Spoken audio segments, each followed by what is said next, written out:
Frank's Red Hot is the perfect blend of flavor and heat, so you can use an entire bottle to make recipes like buffalo chicken dip or buffalo nachos, or even things that don't start with buffalo. Frank's Red Hot, I put that on everything. All right, let's do it.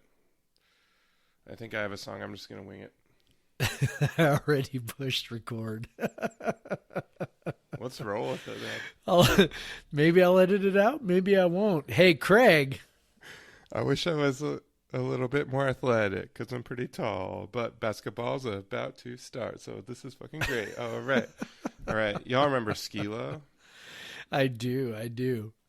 I used to, so that was a little bit taller song. Came out when, I don't know, like around when the Sonics were at their peak, and basketball was my entirety of my life, and so it was like perfect, and I listened to that song all the time. You think I would know the words a little better, but I don't, because you've been drinking beer tonight. Just a little bit. You know, I dropped off my ballot at the ballot drop box, and you have to celebrate at that point. And there's Peaks and Pints is right next to it. So how can you not? It's not my fault. They have just had their anniversary and had many dark, strong beers that I wanted to try on tap. How can you not? How can you not? All right, man. So this is Podcast versus Everyone. I am Craig Powers. Once again, not sober, but I am back from vacation. And with me, as always, is my bestie, Jeff Newser. Jeff, how you doing tonight? I'm good. My body thinks it's like midnight or something now. So because it is. Yeah. So if I have a hard time staying awake, you'll know what it is. My reactions are a little delayed. I could not have consumed any beer like leading up to this, otherwise I really would be asleep on my keyboard. So unlike you, I just cracked my first beer, which I don't like. So we'll get to that eventually. Ooh, maybe a podcast. No, I think once I didn't like my beer, but that's maybe a first for you on the podcast. Yeah, I think this is the first time I've had one where I'm like, I don't like. That's why I went and got another one. I was like, hang on, before we start, I need to go get another one because I will probably drink like maybe the rest of this glass that I poured, which was about 40% of the pint, and that's probably about it. I am so excited for this. Yeah. So I kind of we haven't been doing this lately, but I want to go into beer first then. I want to hear what this beer is and why you don't like it. Yeah. So we've, all right. So we've talked about Evil Twin before. Yes, we have. And I don't think we've talked about Even More Jesus before, but that's sort of their... Is that what you were drinking? Okay, hold on. I'm getting there. Sorry. I'm getting there, Craig. Sorry, I've had a few beers. So they're pretty famous for their stout Even More Jesus, which of course you know, and maybe some of our listeners know. And then some of our listeners may also know that there are many variants on the Even More Jesus beer, right? And which I've had, I don't know, probably half dozen of them. Just whenever I see them, I grab one. I've liked them all. This time I grabbed the Even More 8-pound, 6-ounce newborn infant Jesus. A reference to Talladega Nights. Talladega Nights, yes. The Ricky Bobby prayer for his favorite version of Jesus. And so, I was like, I'll try that. I haven't had an Even More Jesus beer in a while. I think my favorite was the Even More Cocoa Jesus. That one was, lots of chocolate and really tasty. And this one, in addition to having the super cool name, also had a really cool can design, which I'm always kind of a sucker for. And the beer is not good. So what is it called? Which one is this? This is the Even More 8-pound, 6-ounce infant Jesus. So what makes it different? So I don't know from a description standpoint. It's lighter. It's only a 5% beer. Oh yeah, there you go. So it's so the regular Even More Jesus is 12% stout. Right. So this is the newborn infant Jesus version, hence the 5% alcohol. It's got a really, really weird flavor profile, like way more bitterness than you would expect. Oh yeah. In a stout, particularly a milk stout, where it's like, okay, so it says it's a milk stout, and so you would expect. Maybe they hopped it to the point of the 12% beer, but it was maybe only 5% beer. Maybe, I don't know. Definitely not catching a lot of milk and sweetness, just a lot of bitterness, and not in a pleasant way. So I went to Untapped and looked it up, and its global rating is 3.42. That is very bad. That's is like horrendously very bad. Because okay, so it's like most people don't rate things bad on there. No. So like a 3.0 rating is pretty bad. Right. Like a 3.4 for a brewery that people know, and like that's really bad. Yeah, and so I was like, I almost always check the Untapped rating before I buy a beer, just because I want to know, like, just generally what do people think of it, and right, whatever. This one I totally didn't. I just grabbed it off the shelf. I was like, oh yeah, dude, I love these. I totally want to check. I haven't tried this version. Let's try that. And then like I took like 2 sips and was like, what is this? Like, well, I would say. So then I looked it up and I was like, oh man, like I'm glad I'm not the only one who thought that, because I'm like, holy cow. For like a regular 5% stout, I'd say if it had like a 3.7 or 3.8, that would be tell you is a good beer, because you kind of have to adjust by style on Untapped. Like it's the big barrel aged and sour things will, and IPAs will have higher ratings, but like a regular old stout won't. But 3.4 is like in bad territory. Yep. So not tasty. I would definitely not buy it again, and I may not even finish my glass. Well, good thing you got a second beer. I know. That's I grabbed the other one. So the other one is I'll let you know what I think when we get there, but it's called Stranger Than Fiction Porter from Collective Arts Brewing in Canada. Oh. So I don't know if you remember, but when I went to Vancouver last year, I picked up a bunch of cans of beer. Right. And I picked them up basically exclusively based off the can design. Collective Arts has really good can design. Yeah, they have crazy can designs. They get these artists to do these things. So this one is a hockey design, but like in the weirdest possible way. So I'll tweet that out too at some point. But like I kind of forgot I had this. It was sitting around, and then I was like, oh, I should drink it. So maybe I'll crack it open here when I get tired of choking down this Even More 8-pound 6-ounce newborn infant Jesus. So just in case we forget to talk about your Collective Arts beer later, I have one story about Collective Arts beer. So I was at a conference once in Toronto, and we had an event at the Second City in Toronto, the comedy club, Second City in New York and LA and whatever. Chicago. I meant Chicago when I said, obviously it's not New York. But Chicago, I've been to the one in Chicago as well. But Chicago is the famous one, but Toronto has one, has produced like Mike Myers and, lots of Canadian comics and stuff.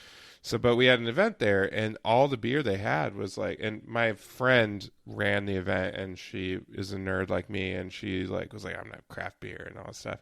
But we were running the event, and we had all these tickets. I literally had a roll of tickets around my arm of drink tickets to hand out to people, and I was trying to because we had to meet like a minimum, and so they had these really good Collective Arts beers on draft, and I had an armful of tickets, and my friend's like, just drink as much as you want, we have a minimum to reach anyway.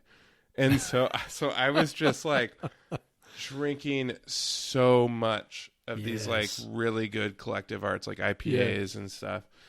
And we got back pretty late to the hotel. So this always only has ever happened in Canada. Slept through my alarm. Nearly missed my flight only because my friend was calling me like, where the hell are you? Because I was supposed to be downstairs at the conference.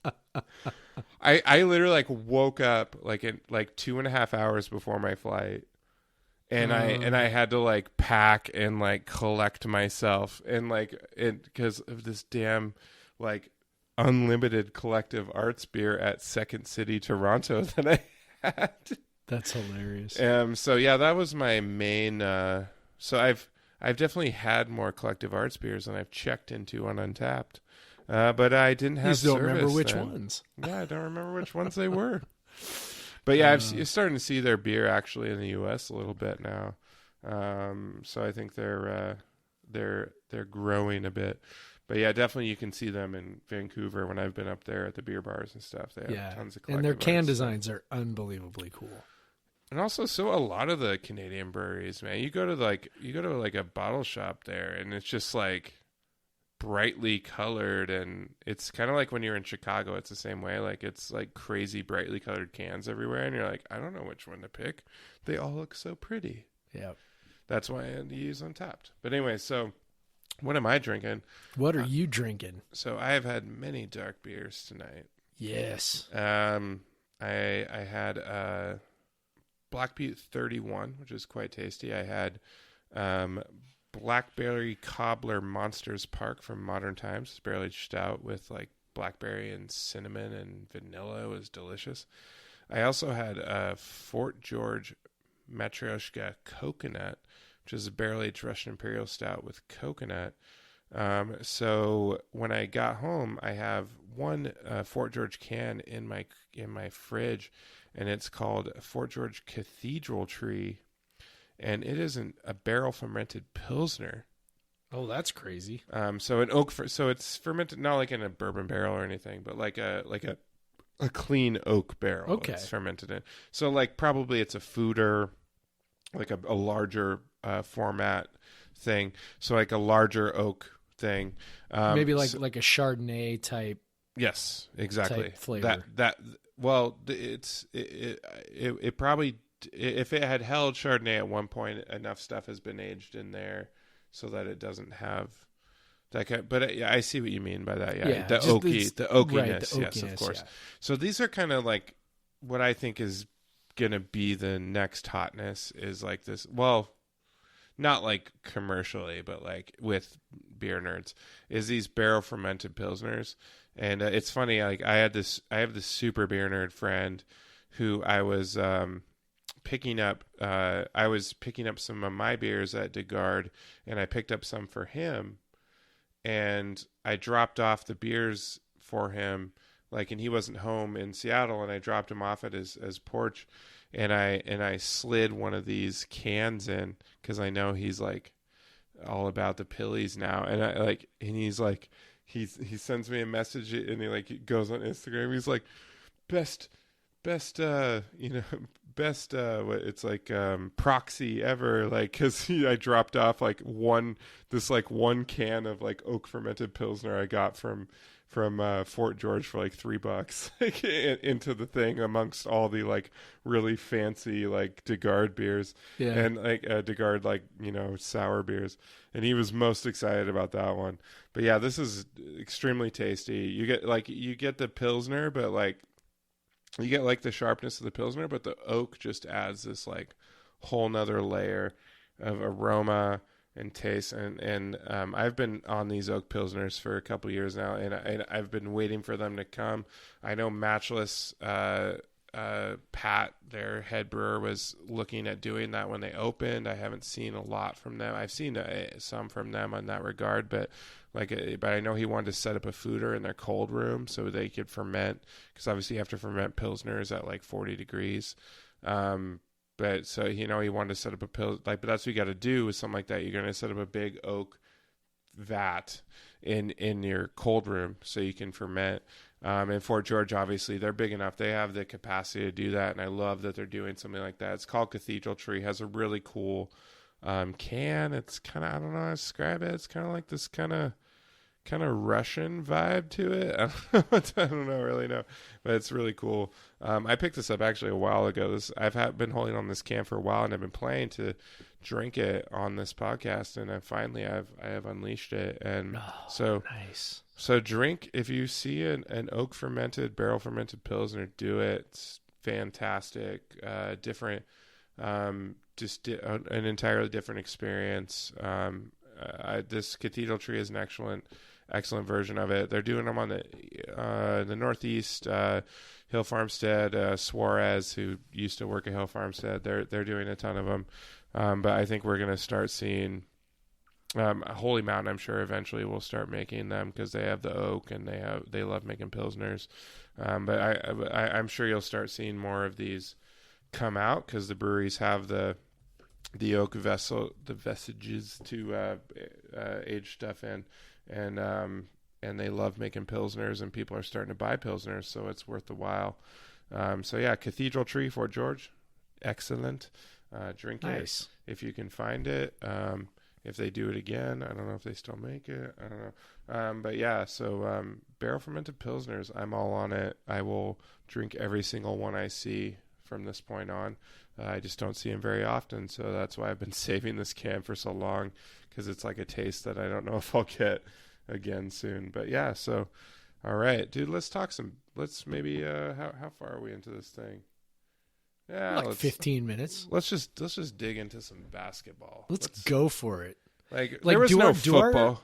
Do our listeners realize that the basketball season starts on Thursday? No, they don't. Probably not. Like, it's totally wild. Like, so we're recording this on Monday night, and the actual college basketball season starts tomorrow, starts on Tuesday. So you'll all probably be listening to this on Tuesday. Tuesday's like the first ones. There's two like huge matchups on ESPN, I think. Oh, like hell yeah. Kentucky, Michigan State, and Duke, and I'm drawing a total blank now on actually who's playing, but anyway, if you give me a sec, I'll figure that out. But yeah, it's like the season is here, man. And I know we got Kansas and Duke tomorrow. Kansas and Duke, there we go. Yeah. So for a lot of schools, it's kind of weird because we're still totally in the throes of football season. This joke is no one pays attention to, right? February. And so like some schools like get totally amped up for the start. If you're a Gonzaga fan and you have no football team because your school sucks and you have no football team, you're very excited about the beginning of the season. But we're all still, super football. But this worked out kind of nicely, right? Because there was, the bye. Yeah, and then they're going to play their Michigan first game State on Thursday. and Kentucky are playing tomorrow as well. You have Yep. that. One versus two. That's what college basketball offers you on the first day it is true. of the season. 1 versus 2 is playing. Yeah, it is true. So, yeah, it's cool, man. I'm fired up. We got Kyle Smith and Nerdball getting ready to get going. I mean, my God. Long-time listeners of the podcast will know how excited we are for Kyle Smith. So, long-time listeners. So excited. Yeah. Yeah, man. So basketball, I got my season tickets. I opened them up today. I think they were sitting on my doorstep on the way back from vacation for a while. But I finally opened them up today. I posted some on StubHub, but if any of you are all listening and you want to go to the first couple games, just send an email to Craig. Send an email to Pod versus Everyone. I'll send you the tickets. But yeah, if you are listening right now and you want tickets to the first 2 games, send me an email at Pod versus Everyone. If they somehow if they don't get sold on StubHub, which they probably won't, by the time you send me an email, I will transfer them to you for free. So just so at pod versus everyone at gmail.com. Yeah. Or at the Craig Powers on Twitter. And perk for our loyal listeners. If for your loyal listeners, I will, and loyal listeners who are in Pullman, yeah. I will send you those tickets for free. But anyway, so I was getting excited, rolling through, man. Looking at the schedule, looking at the team we got, and looking at the players that are on the tickets, which are so you got how many home games? I was guessing 17 or 18 home games, and they're putting players on every single one, and you're like, who the hell is that? There's definitely a lot of that with this team. Right. And so if you're looking at this team and you're like, who the hell is that? Don't worry. there are a lot of new players. Yeah. And there's only a few holdovers even from last year. So yeah, we don't even really have a great idea of who's going to play. Yeah, it's pretty like this previewing this team is really hard. Like I feel pretty confident saying of the freshmen, I feel pretty confident saying Ryan Rapp is probably not going to play much. No. But outside of that, it's sort of like Yeah. I think DJ Rodman probably is a pretty good candidate to not play very much either. Right. But outside of those two guys, maybe Kuntz, like I could see him still getting anyway. I mean, I guess we'll probably talk about all this, but it's like, there are legit like 10, 11 guys who, could see minutes and the lineup could be very, very fluid for a while. I don't have any, particular inside information on that, but just when you look at the roster and how many different pieces there are, and then just being a new, not just a new coach, but a new coach with a new system where playing time is predicated on these, these metrics that you're scored on during practice, it could be pretty fluid for a while as different guys sort of figure out what the coach wants. So we're all going to be learning and surprised together. Yeah. But as we've talked about in previous podcasts, Smith in his kind of like limited time has thrown together a roster that I know you and I both think is an improvement over what he inherited for sure. Yep. He kind of trimmed some guys that were not so good and was able to hang on to some guys that are pretty good.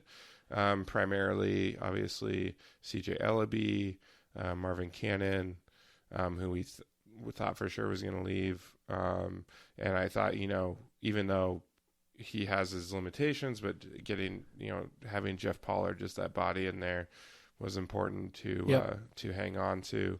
And then of course you have, for depth, and I truly believe he will be for depth this year, Gervais Robinson, in there, who'll be a much better piece to have as a depth piece than sometimes starting, sometimes depth piece. Yeah. Yeah, it's even trying to figure out who's going to be the starting five is tricky. Like you don't even. I mean, I think really I think one that's inked in stone is obviously CJ Ellaby. Obviously, like that would be a shocker. And again, the playing time's determined on these metrics, so.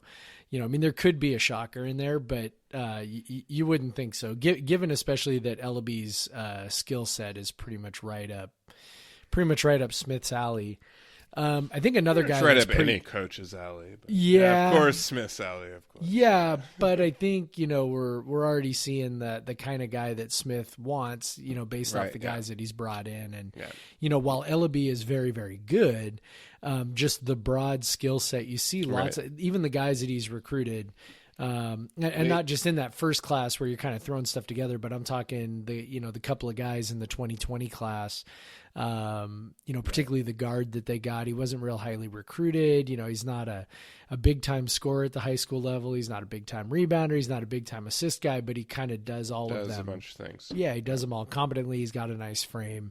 Smith talked, when I interviewed him, talked, over and over about the six tool player, right? And it was kind of funny because it's like, of course you want guys who can do all those things. But I think what he was really trying to get after was, he really does want guys that are multidimensional, even if none of their singular skills are exceptional. Right. And Ernie was sort of the opposite of that. Ernie collected a whole bunch of guys who, had maybe one exceptional skill, right? Like maybe they could really shoot a three, but they couldn't really do anything else. They were short, they couldn't play defense, et cetera, or maybe they could, they were really, athletic, but couldn't block really a do shot, anything. maybe, right. Yeah. Maybe they could block a shot, right? Valentine Azundu for the 1 year he was here, that sort of thing. So, I think what Smith is really driving at is he wants guys with broad-based talents, even if none of those talents are necessarily exceptional. So, So in that regard, I think Deion James, the grad transfer, that's exactly what I was going to say. Yeah, I think he's a guy who's a lock to start also. Pollard, I think is, but I also wouldn't be shocked if he wasn't. Right. Just because, he's a fairly limited offensive player. He's a fairly limited defensive player, except for the fact that he's pretty smart, and a good communicator. So, it could be a situation where he starts early on just because he is such a good communicator. So, I don't know, but I could also see a scenario where he's coming off the bench. So I don't know. It's like I said, it's going to be interesting trying to figure out even who's going to start and kind of watching how that evolves over the season. Right. Yeah. And, I don't know, but yeah, like you said, you mentioned Deion James, like he's a guy, I'm excited to have, because I think that's like the difference between this year and previous years is that you feel like you have a coach who is going to put guys in a place to succeed. Yep. Put them in a position, and then he has an idea, a very specific idea how he's going to use a player when he adds them. So when I look at a guy like Deion James, his stats are not in any way overwhelming. Like when you look at what he did at Colorado State, like it's not. He was pretty average offensively, but he was a pretty good offensive rebounder, pretty athletic, could block shots. Not a great defensive rebounder. So you're like, what is he looking for? He's probably just looking for an athletic body in there that maybe he can coach up to be this piece in the defense, maybe as the rim protector, or in the piece in the offense as the one guy that crashes the glass or whatever.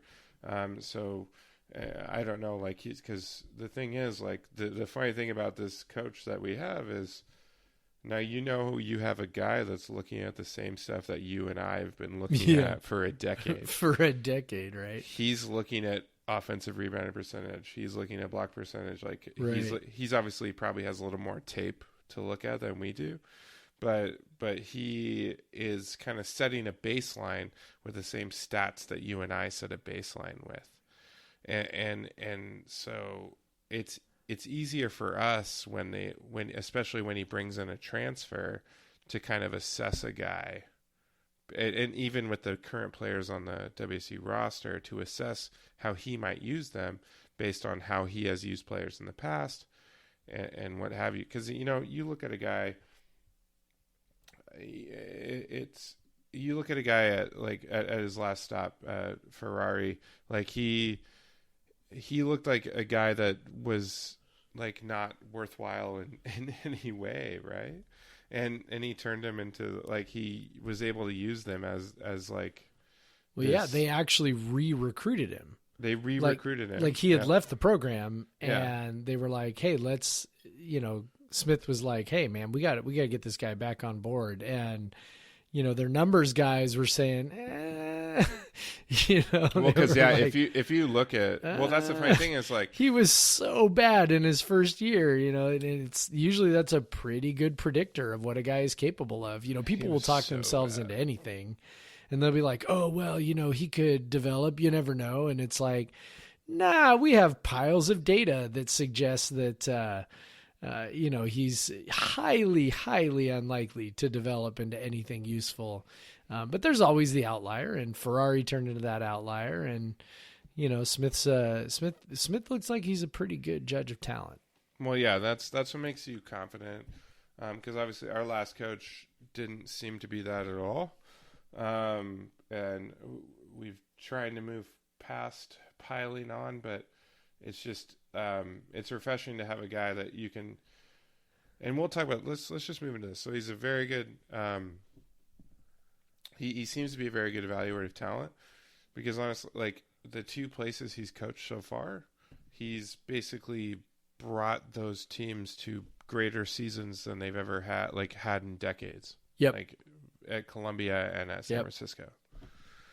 And that's the kind of thing that we're looking, and we talked about it before. Who was it that who was it on Twitter with the stat that basically he was one of the best coaches in the last 5 years of taking his team above the expectation of the program. Yeah, basically, the idea is that every program has sort of its normal level. It's right. You are who you are, and coaches tend not to really deviate from that too much, even when, no matter who you hire. They tend not to deviate too much from that. And what he did at San Francisco and Columbia was both took programs that were, like at Columbia, typically one of the worst in all of Division One, and elevated them, above that into like the 200s. And then almost 100, 113. Almost, yeah. By the time he was done. And then, San Francisco, same thing, a team that, is typically around, the 200s. Elevated them into the top 100. So as good as anybody in the country at taking a program and elevating it beyond what it historically is at. And that's a great, that's as good of a sign as any for what he might be able to do with us. His every year at Columbia and San Francisco, he had a higher rated team on KenPom than Ernie had at Washington State.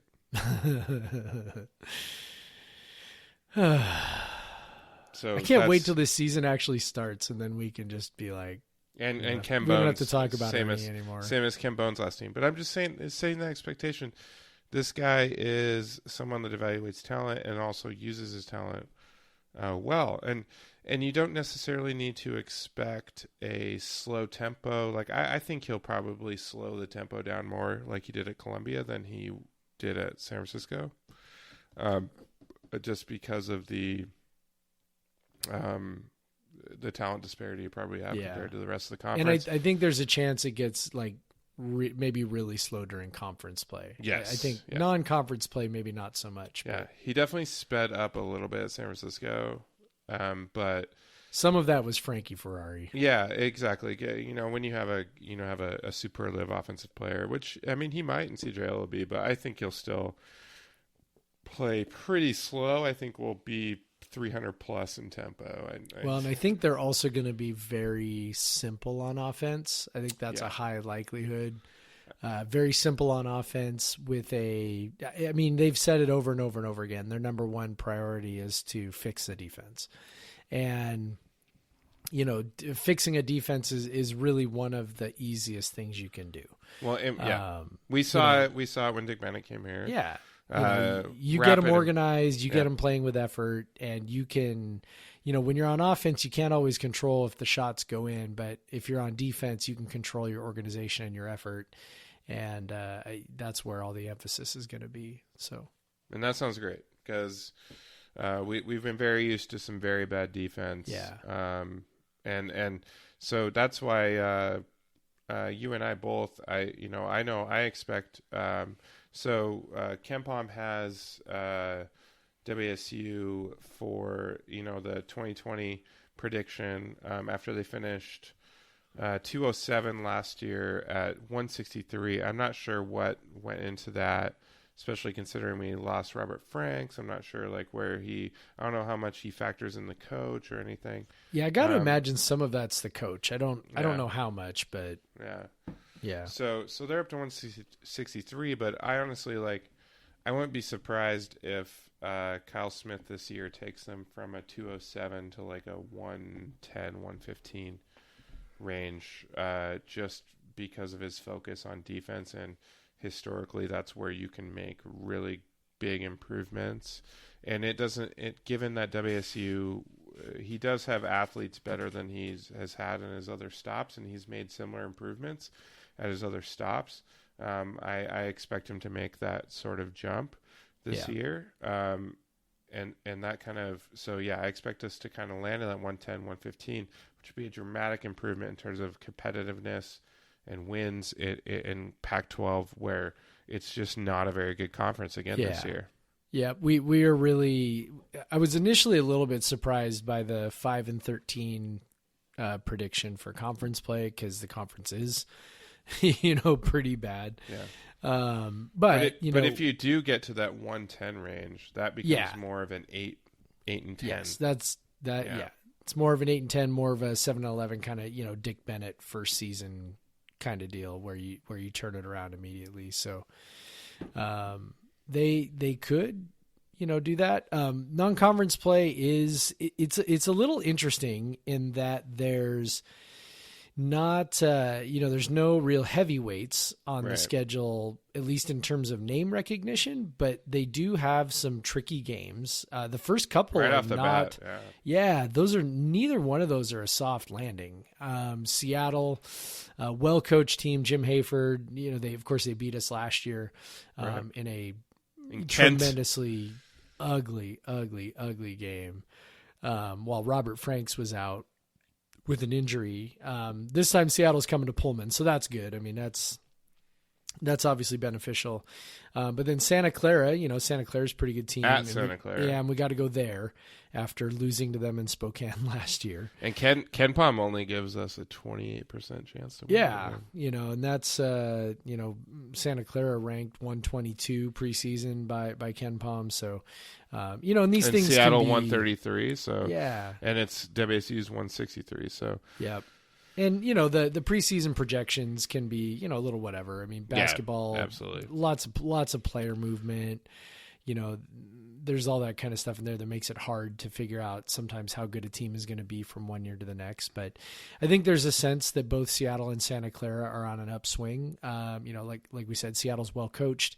Hayford had, some success at Eastern, and then Santa Clara, of course, coached by Herb Sendick. So, they're considered to sort of be on the rise in the WCC. So not a couple easy games, but I do think that fans are really going to enjoy watching the team and all of the things that used to, really frustrate the crap out of us watching Ernie Kent teams. I think you're going to see sort of right off the bat pretty immediate improvement. A lot of that stuff. You're going to watch defense. You're going to see hustle. You're going to see organization. I mean, there will be breakdowns. There's no doubt about that early on. But and as I said, I imagine that the offense is going to be pretty vanilla. So I don't think it's going to be all that dynamic. But you will see a team that's, I think, disciplined and well coached. And I think our fans, what our fans showed when the Bennetts were the coaches, we can appreciate that. As far as basketball fans go, I don't know that all basketball fans can appreciate that, but I do remember that we really grabbed onto that, with Dick and Tony, and then, watching, not that Bones teams were totally undisciplined, but then of course, devolving into the Ernie Kent debacle, it became really clear that, and I honestly think that was beyond the losing. I think that was one of the big, complaints that I sort of heard over and over again from our fans was that, they were just sort of unwatchable. Like you'd turn on the TV and, the game itself would look kind of close, but you would just be watching them and you're like, does anybody coach them at all? Are they just sort of, is this just pickup ball? I mean, what are we doing? It got very difficult to justify the time investment to even watch the games. And I think that's something that fans right away are going to be sort of pleasantly surprised by is, there's going to be an immediate improvement in terms of how they're coached and how they perform and how they play together and work together. And I think it's going to be, I don't think it's going to be a total throwback to the Bennett days, but I think it's obviously going to be much more similar to that than anything we've seen over the last, 5, 6, 7 years.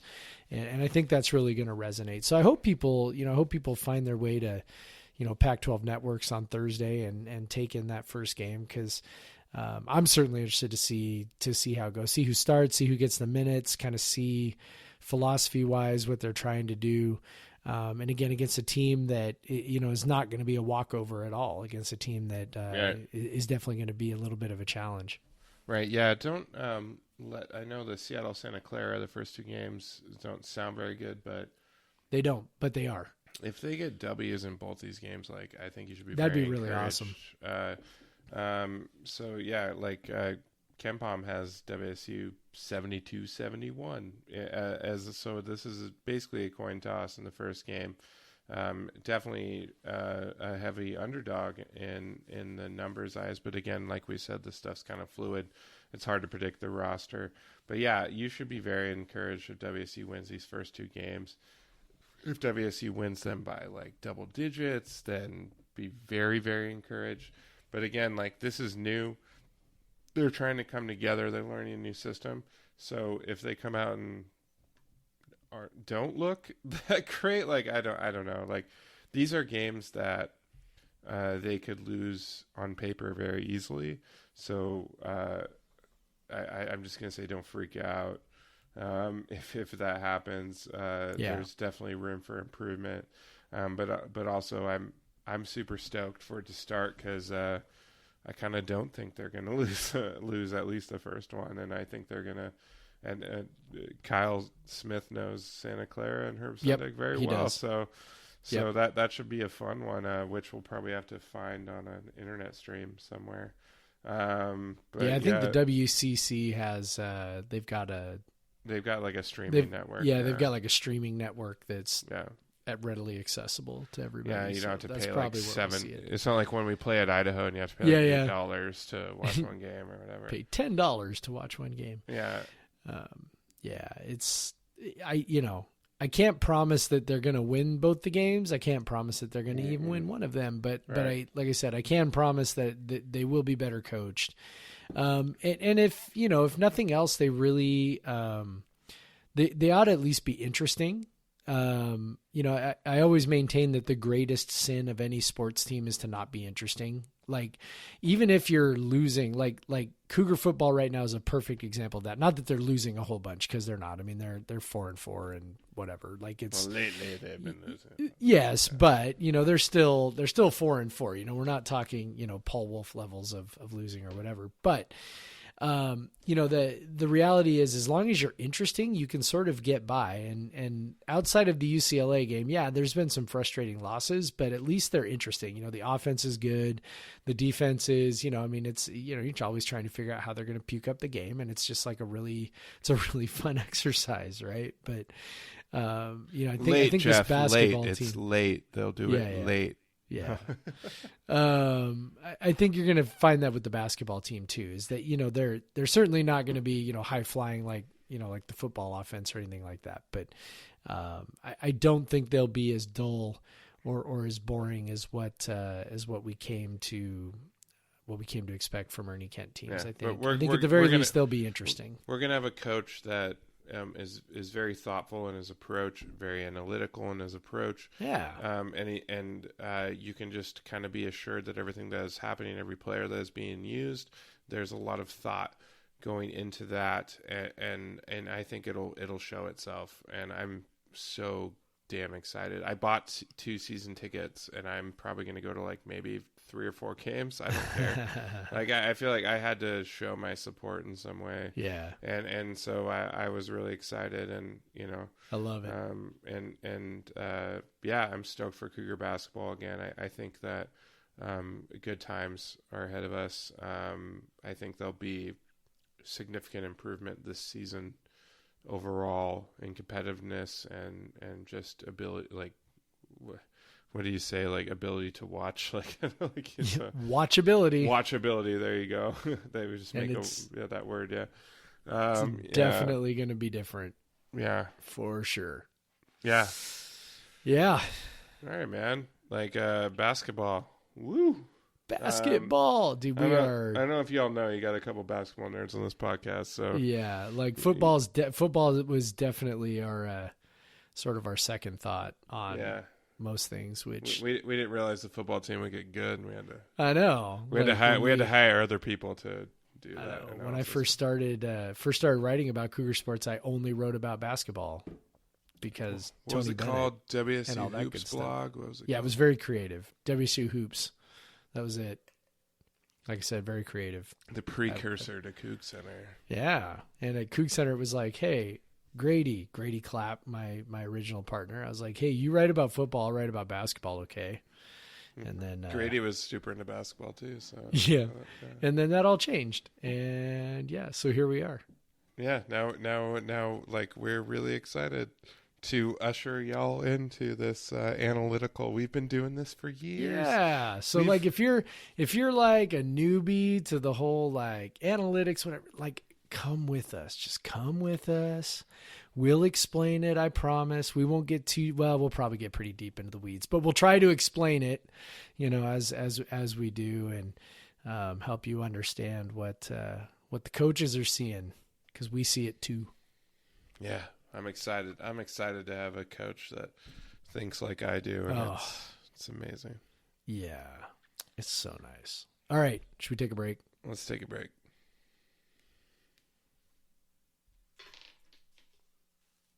And we're back. We're back. So I love that, whatever it was. And I love that I got a second beer. Okay, I'm going to open my second beer now. What are you drinking? So this is the Stranger Than Fiction. Oh, that's right. The porter, right? Yes. So here we go. I'm having an Awake Limbs Pilsner by Holy Mountain. And I'm also was already drinking the other beer out of a Holy Mountain lager mug. It's a cool looking mug. I had a Holy Mountain the other night at E9.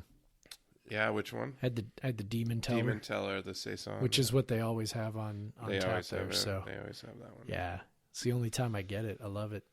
Yeah, Holy Mountain's good shit. Yes, it is. I could do a lot of Holy Mountain beers, but I refrain because I like to spread the love. Yes. Although I think they've probably been featured on Baxter's Beer of the Game at least 3 times. At least.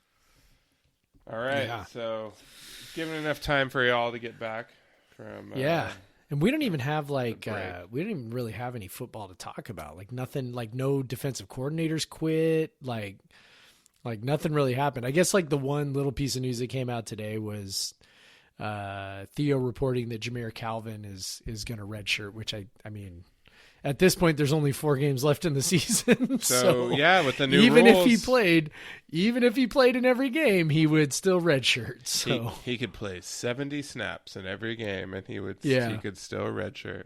But I think, I hope he's there. That would be great. I think Theo was trying to maybe communicate something, though, in a little bit of code, because later on he tweeted, and this was after, so on Slack, I was like, hey, is Jameer Calvin ever actually going to play again? And then a couple people were like, no, he traveled to ASU and warmed up, and he was reported doing sprints the other day. And I was like, oh, well, that's great.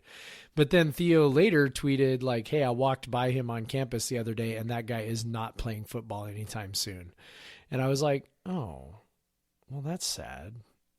Like maybe he's not ever going to play again. Cause I hope he does. I hope he does too. But man, when you're talking a guy who is that athletic and really his game is built on speed, and you start talking about, whatever it is that he's dealing with on a lower leg, you got to imagine it's, ligament or muscle related. And those are things that matter when it comes to how fast you are. So, Godspeed, Jameer Calvin.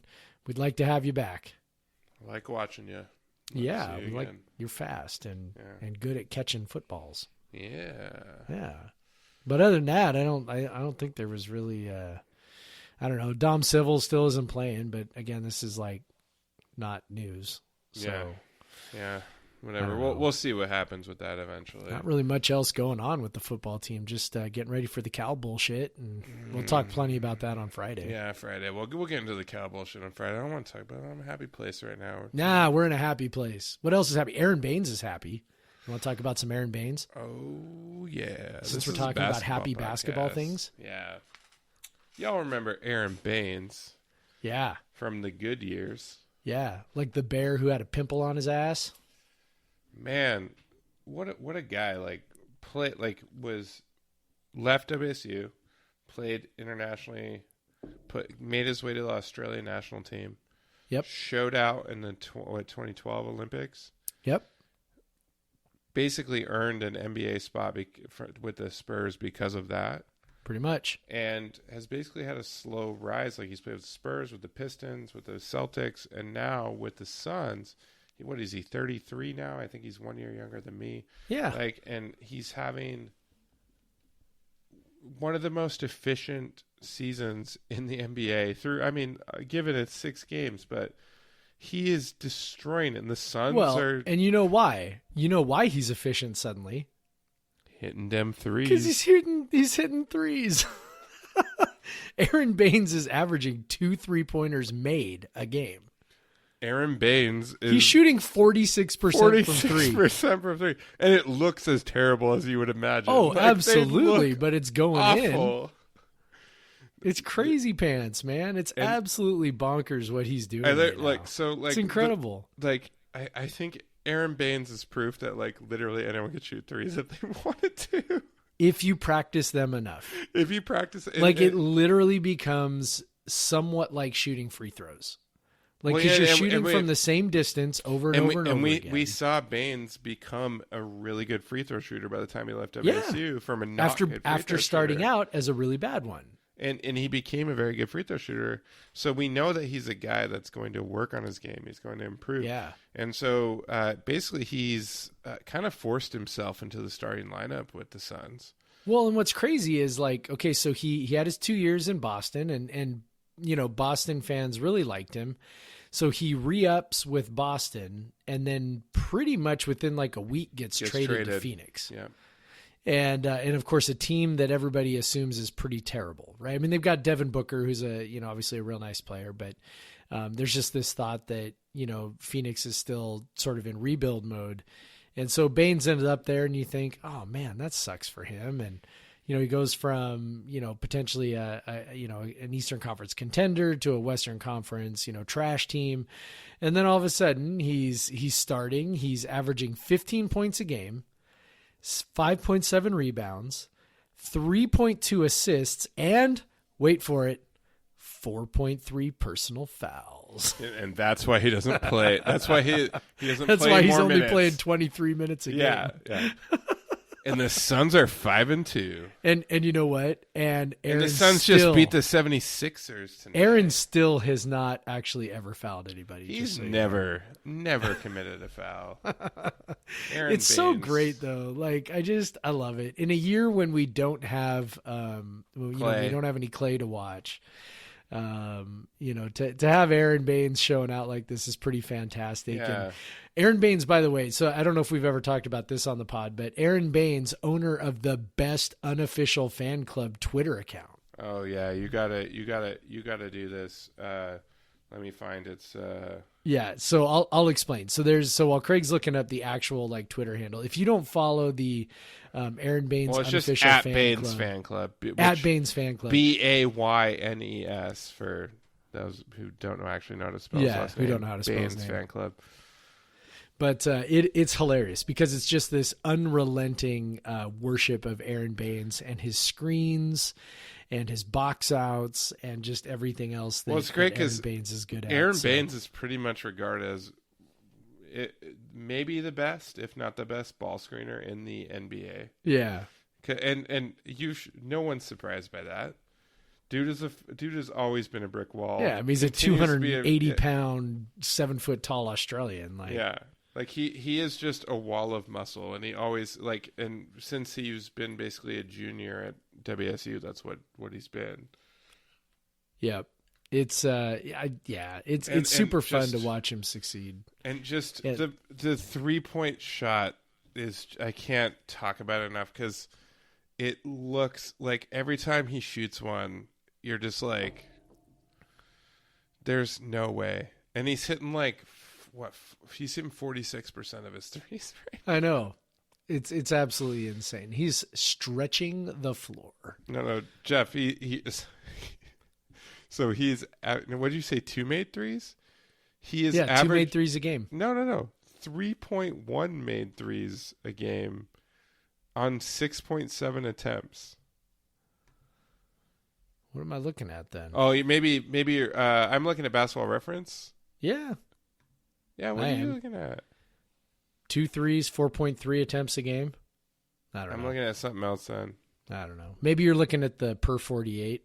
Oh, that's what I was looking at. That could be. Or per 36. I was looking at per 36. Yep, there. But yeah, if this dude played 36 minutes a game, he'd take 7 threes a game. He'd also have 7 fouls. So. Yeah. Yeah. Anyway, it's super cool, man. It's I mean, we don't have that many dudes playing in the NBA, and also to see just the tremendous, like we joke, but really the development in his game from when he showed up on campus to when he finished, and I don't know that I would ever have considered him a guy with, 2 left feet or anything like that. I mean, he was reasonably nimble, but yeah, people want to say that, but like, I remember when he was a freshman, he ran the floor really well, but whatever, like he just had to figure out how to use all that mass to do productive things. And every year, I mean, he's literally the kind of player that you want at a program like Wazoo, because every year he added something to his game. Every year he either, added a little post-up move, or like you referenced, learned how to shoot free throws because he was getting, hacked like crazy. Yeah. I mean, all of these things that, he was, unrefined when he showed up. He added that hook. That senior year, he had a little baby hook. He added that baby hook, was unstoppable. Yeah, and he had by the time he was done, he had a nice little drop step. I mean, he really did just continue. And he would just dunk the damn ball every time he was around the rim instead of like trying to lay it up. Like it's like he had to realize he was 6'10" or 11. Yeah, and he's done the same thing as a professional, and I don't think he ever really got quite the due that he deserved for how good he was. Particularly as a senior. That team, of course, wasn't, the best Bennett team. Yeah, he should have been an all Pac-10 player. He should have been. He but, didn't even get a vote. He wasn't even he didn't have the big counting stats, but he was remarkably efficient and, maybe the best rebounder in the conference. If you look back to 2009 or whatever it was, I wrote about how it was bullshit that he didn't get one, but don't read it, though. It was probably terrible. But yeah, he didn't even start his NBA career until he was 26. Yeah. So he goes and he travels and, again, just keeps adding to his game. And even when you look at him now, I'm watching SportsCenter while we're talking, and they just had the Phoenix-Philadelphia highlights on. You look at him now, and he's pretty skinny, compared to what he was.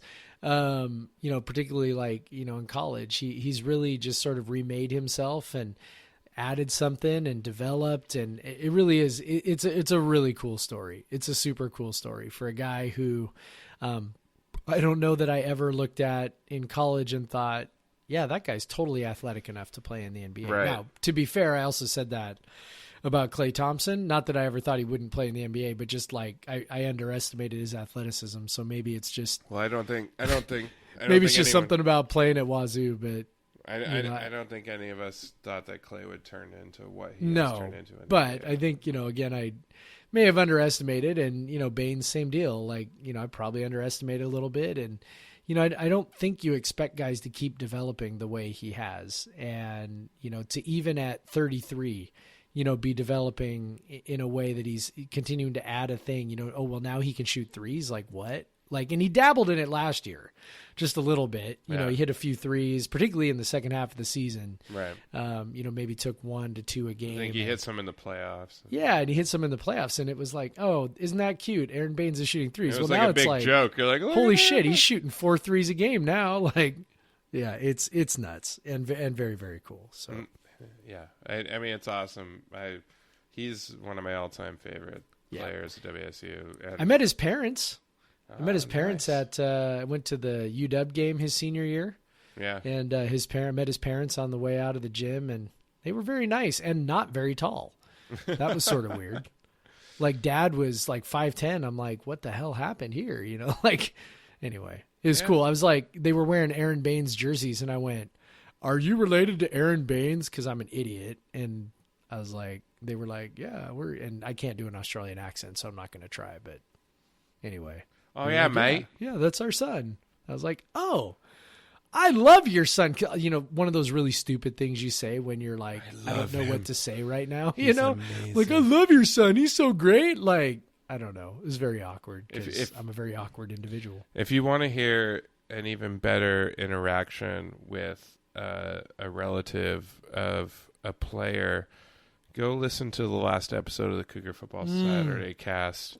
100%. With Oh my God.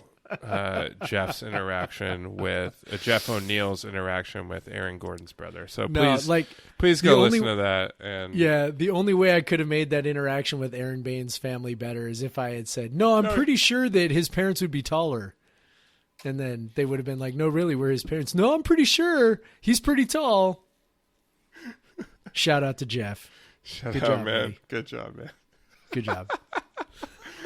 Just a little podcast love. Yeah, I love it. Oh my God, I laughed really hard at that story. If you don't listen to the Saturday Cast, you're missing out. You are failing in life for sure.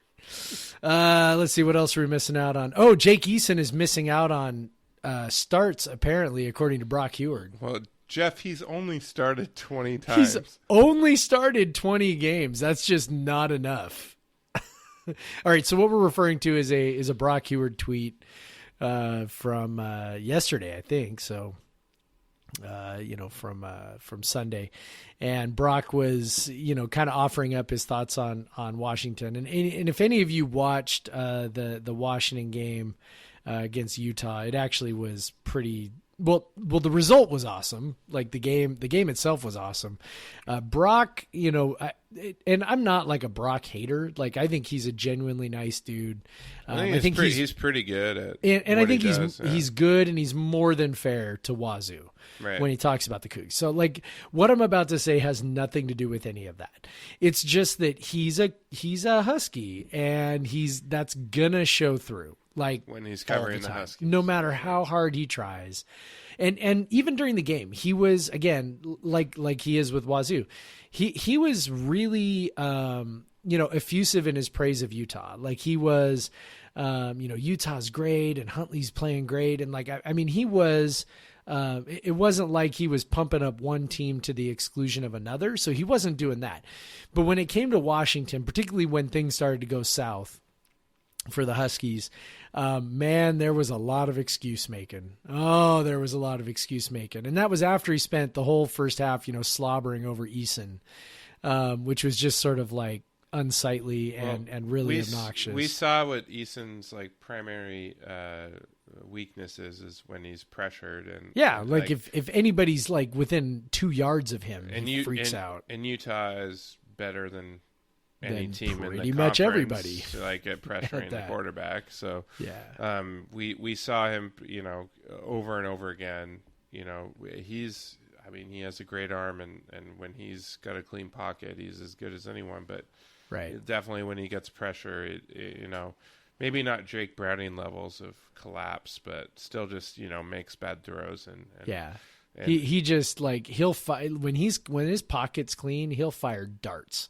I mean, there is probably nobody in the country who throws a prettier ball than he does. I mean, not that I watch everybody throw, but my God, he's 6'5" or 6'6" of just like lean football throwing. I mean, and the mechanics are perfect. The spiral is tight, and he put some velocity on it. And then all of a sudden you get a guy within 2 yards of him, and the ball's just like flying all over the place. It's over guys' heads. It's at their feet. It's 5 feet wide. It's something to watch. And so Brock tweets us out. Of course, it's not a weakness that WSU will be able to exploit anyway. Of course not. So Brock tweets us out, just basically UW thoughts. He goes, UW 1, Peterson committed to being aggressive and facing a deeper and more experienced team. I would have too. And I wasn't totally sure what he meant by that. I mean, I didn't find Peterson to be aggressive in any way. I don't. No, I think just because they threw the ball a lot, but I think it's. I guess. I don't. I guess maybe that's getting back to Eason and just like how much of the game they put on his shoulders. I think they threw the ball a lot, just knowing that Utah's defensive line is really good and you can't run the ball on them. Yeah, and then he said number 2, Eason has to grow versus pressure. True. And a hot pocket, also true. Climb, extend play, and sense rush. Those are all true. And then we get to the gem. He started just 20 college games and needs many more. Just 20. Only 20. Only many, 20. How many guys in the NFL have 20 plus college starts? starts? Yeah. I don't think that Gardner Minshew even finished with 20 college starts. Yeah, honestly, I think he did. I don't think so. I think you're right. Maybe you're right. Maybe just that's more right. than that, Yeah, because he probably started. I want to say he only started maybe 10 games That's true. at East Carolina You're between the 2 years, and then yeah, that's right. He didn't start very much there. yeah, and then at Wazoo, of course, started 13, so he would have been just over 20. I mean that's rare for a guy to get, I think, that many starts. Sports at college. Reference I mean, not giving me the start data. What the hell? Yeah, I mean, and not that experience is any kind of. I mean, let's just be real. We watched Luke Falk start for 3.5 years. Like experience, it didn't make him doesn't better. always. Yeah, it doesn't always solve your problems. So. I don't know. Now he's and probably. UW watched Shake Browning start for 4 years, so like they know that UW knows very well that just because you get more starts doesn't mean you're going to get better. Doesn't mean you get better. I think what he may have been trying to say is he's not ready for the NFL. I think that was maybe his tactful way of trying to say that the kid needs to stay in school. But it still was very funny. It was very, very funny. Was calling for Eason to go to the NFL. Yeah, and I think most people are talking like he's gone, and I think that's probably coming from him. To be honest, coming from Eason. I mean, honestly, he's known, definitely a guy that NFL dudes will love, and honestly, they drool over his 100%. His stats are good. Like if he wants to leave. I think that he can. He's gonna make a pile of money on that first rookie contract. He's gonna be set for life. Life is gonna be good. He's gonna be fine. He's 6'6". He's got a cannon, and clean pocket, man. He has some tape that looks amazing. He's gonna show up to a pro day, and he's just gonna people are gonna go, "Oh my god," when they watch him throw, And then a smart franchise is gonna look at the tape just like they do with Justin Herbert and go, So anyway, I took great joy in watching Washington get beat by Utah. So I did too. That was not the highlight of my day, but it was pretty close. Yeah, I mean it's you're on your bye week and you're just hoping that UW delivers for you, and they did. And they did. Also, honestly, I want to see that one loss versus one loss because WSU is now lost to both of the teams, and I don't care anymore. Like I want to see the one loss versus one loss Pac-12 championship. I want to see a Pac-12 championship that matters for once. Yep. That would be really cool, and I'm in 100% agreement. And both of them have schedules that they definitely are favored heavily in all three of their remaining games.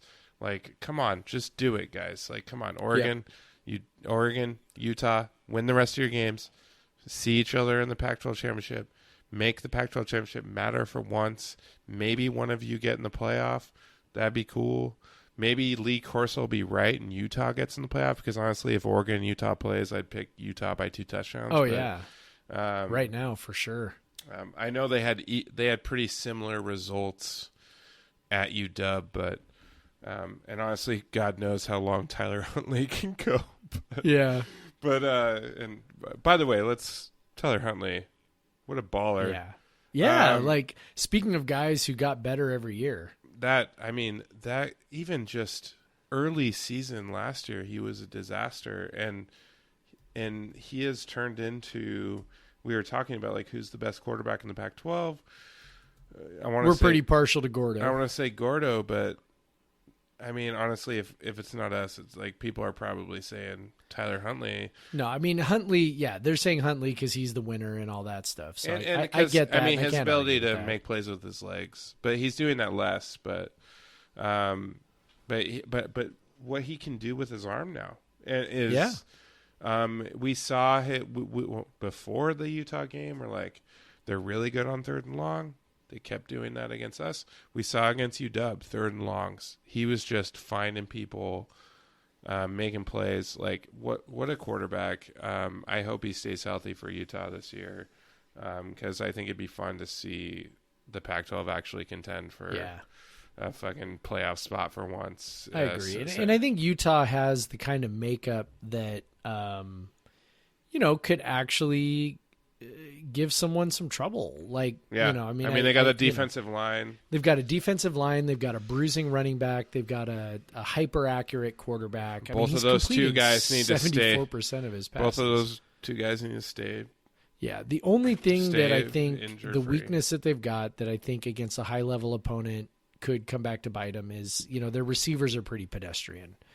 Yes. They're nothing special. Yeah. So, but other than that, you know, they have an absolute, you know, wrecking ball of a running back and a really good quarterback and an excellent defensive line. And, you know, these are things that, you know, as we've seen from the SEC over the years, those are things that play really, really well. So yeah, I'm kind of rooting for Utah. I mean, their fans are really insufferable at times, but I think it would be cool to see Utah do well, and it'd be good for the conference. I think it would be. I think it would be. I think that also if we can find our way to 6 wins, it means a better bowl for us. So. Yeah, and you know, I was gonna say I think if you asked any of the WSU coaches, you know, who they're rooting for to do well, I think they would definitely say Oregon. Simply because, you know, they're much more in the recruiting pool with Utah and all their friends work there. So yeah, that too.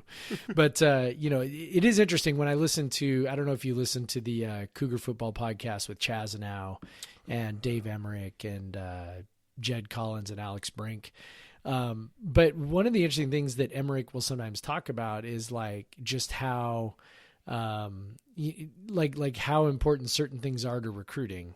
And things that, you know, I would go, is that really that big of a deal? Well, I don't know if it is or not, but he talks about certain things that he thinks are big deals for recruiting because he's kind of their, you know, I don't know if he's necessarily their recruiting coordinator, but that's kind of a big part of his job is to kind of oversee that. And so, you know, he does make reference to from time to time things like this where it's like, yeah, like these are teams that we are recruiting against. And so I kind of go. And we recruit against Utah a lot more. We recruit against Utah a lot. So we, you know, when we're recruiting against Utah, Cal, Arizona, Oregon State, Colorado. You know, I mean, that's sort of our that's sort of our tier. We're not picking guys from Oregon. No, nope. More often they're picking guys from us, like their running back Cyrus Habibi-Lakio was originally a commit to us. So. Definitely usually more going the other direction, but you know, like I said, I think if WSU had their druthers, you know, maybe Oregon would be the one to get there ahead of Utah. But I think just from sort of a fun perspective, it'd be kind of fun to watch Utah because I do think they are better than Oregon. Yeah, I definitely think that's pretty clear. So maybe it wouldn't be a blowout, but I definitely would pick Utah. I think it would definitely be a more interesting game than we saw last year in the Pac-12 championship. I think so, but it's still two teams that really want to run the ball. I know, with pretty good defenses. So Utah had, you know, Huntley. It can't be as bad as last year. Pretty sure Huntley and Moss were out for that last year, and it was we should have won the goddamn. Can't be as bad as last year. Yeah, UW's not involved, so all right. Yes. Yeah. So rest of the Pac-12. So we have Cal coming up. We got Colorado coming up.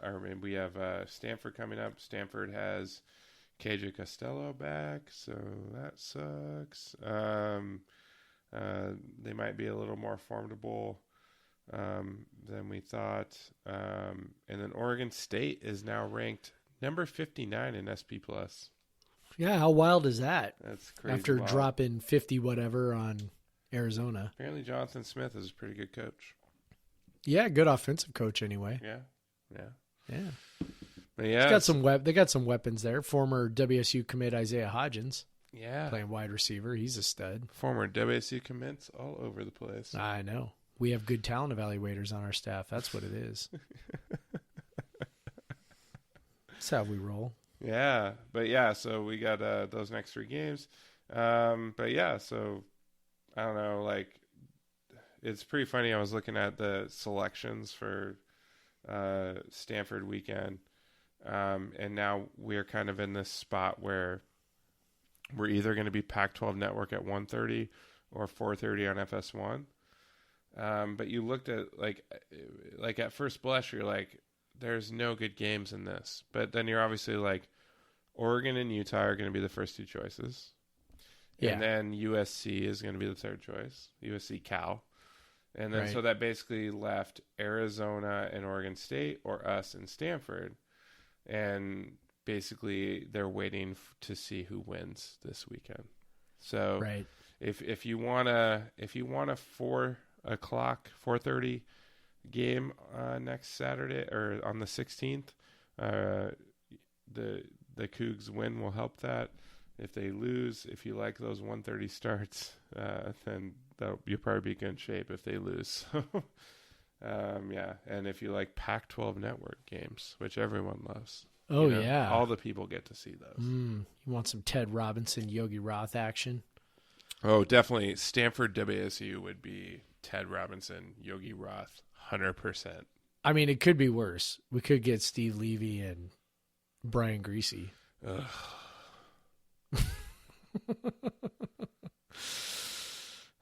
We did not make fun of those guys nearly hard enough last week. No, we didn't. That was bad. It was so bad. It was so pitiful. We know how bad Brian Greasy is. Steve Levy just showed off what he has. Steve Levy should be calling hockey. What are players' names? I don't know. They don't matter. Yeah.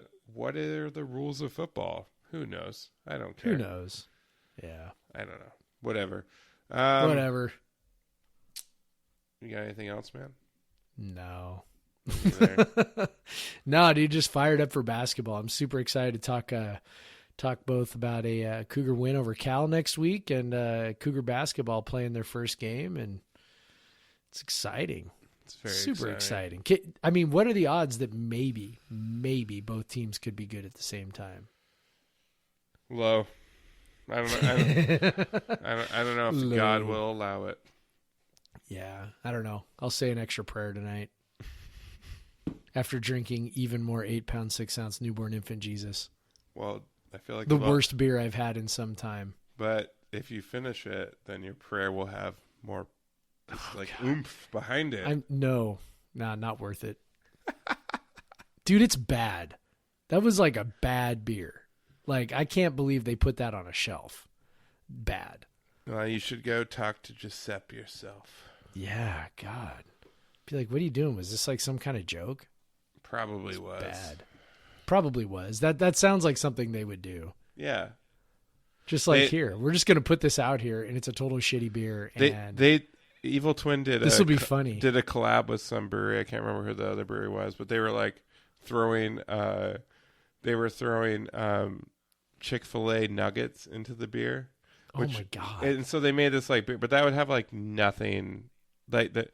That's just fermentable sugar and then just like random shit chicken floating around. They like no influence on the flavor at all. It just sounds disgusting. And, like the breading might provide some like fermentables, but that's it. Like but it did like so they made this beer and everyone wanted it to like taste like fried chicken and it did not at all. Like no, it was a big joke. Like that's not going to make it taste like fried chicken, but it was a joke. They went and bought a bunch of like apparently that was the closest they could find was like Chick-fil-A, and so they bought like the like catering size platters of the chicken nuggets and like threw them in the mash tuns. It was like pretty funny. But yeah, so they're weird. They're a contract / gypsy brewer, and they'll do some weird stuff. Yeah, they definitely do some weird shit. Like I had the biscotti one time. That was okay. Have you ever had Double Barrel Jesus?